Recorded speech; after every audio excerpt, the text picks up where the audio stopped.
nation and law of one type or another, but politics is still in command. That's really the central development, the central truth that's emerged after the collapse of socialism, after the collapse of the Soviet Union and the discrediting of direct state ownership of the economy.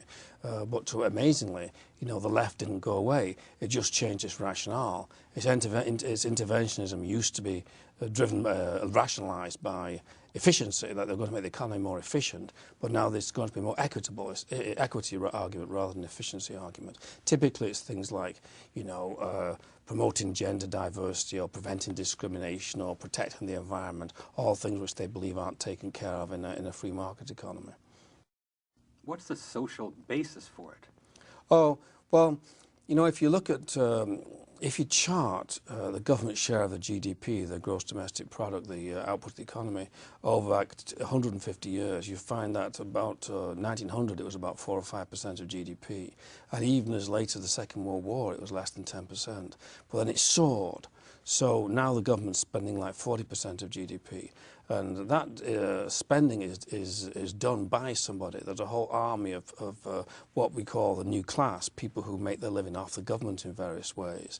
Not necessarily directly employed by the government, but involved in programs that the government has forced upon the economy, such as, for example, affirmative action officers in corporations and so on.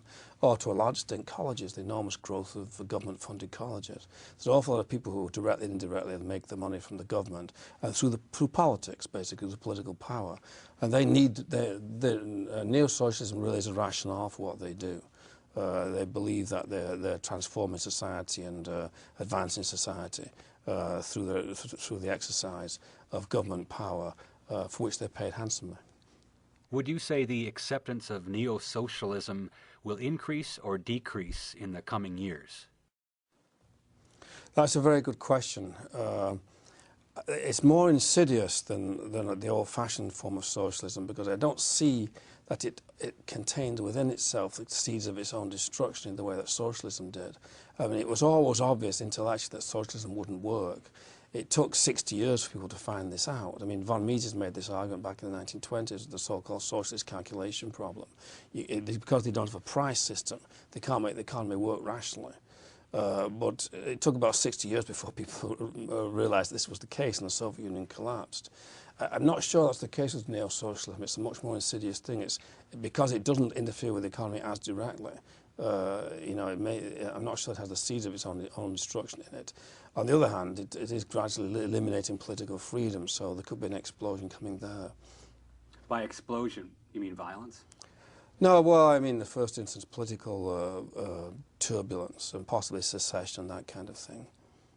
I think that, you know, it's not that easy to force people who are very different by nature to live together. And that's really what government policy is doing right now. I mean, immigration, for example, is one aspect of this. They're bringing in people who are very, very different from Americans and telling them not to assimilate. And that imposes enormous costs on native-born Americans. And that's why, for example, Americans, generally speaking, are leaving California at such a tremendous rate at the moment. It will ultimately cause tremendous political turbulence. What do you mean by electing a new people? Well, that's derived from the famous poem that the German communist poet Bertolt Brecht. He was a dissident communist in East Germany. He wrote it in 1953 after the East German risings against Soviet occupation. And he said that maybe the government should dissolve the people and elect a new one. Because the people weren't behaving properly according to what the Communist Party thought they ought to be doing. Now that's literally what the governments throughout the Western world are now doing. They've set about dissolving the peoples and electing new ones by bringing in vast numbers of people from very different communities of the Third World and so on. And it's very closely tied up with neo-socialism, because what it does is it creates problems which the government is then called in, or feels called in, to solve. It has to intermediate, it has to have all kinds of race relations laws and anti-hate crime laws and all this kind of thing, because of the frictions that is important to the community. So from the point of view of the government, it's great, these people are clients.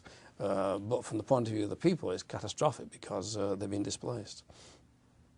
What would you say to the person that says all of this fancy talk is just a cover for a deep-seated racism? I would say have a number of answers to that. The famous answer that Trudeau gave, you know, was, I would say to that mayor, you better cut that out, hadn't you? I'd say that racism seems to me it has to imply prejudice, whereas what's going on here is that I think white Americans generally, implicitly and without being fully aware of it, and you see this in the Tea Parties, are organising themselves because they feel under attack by current policy. They're obviously not motivated by hate, so to that extent it's not racism, but it is racial in the sense that they feel themselves to be very different from the government right now. And of course the government, the Barr administration is a minority occupation government. It does not have deep ethnic roots in the country. I mean, 45% of the vote cast in 2006 was cast by white Protestants, but 45% of the Obama administration is definitely not white Protestant. There's not very many white Protestants at all there. So they have this real gap between the government and the government, and they're naturally going to organise against that.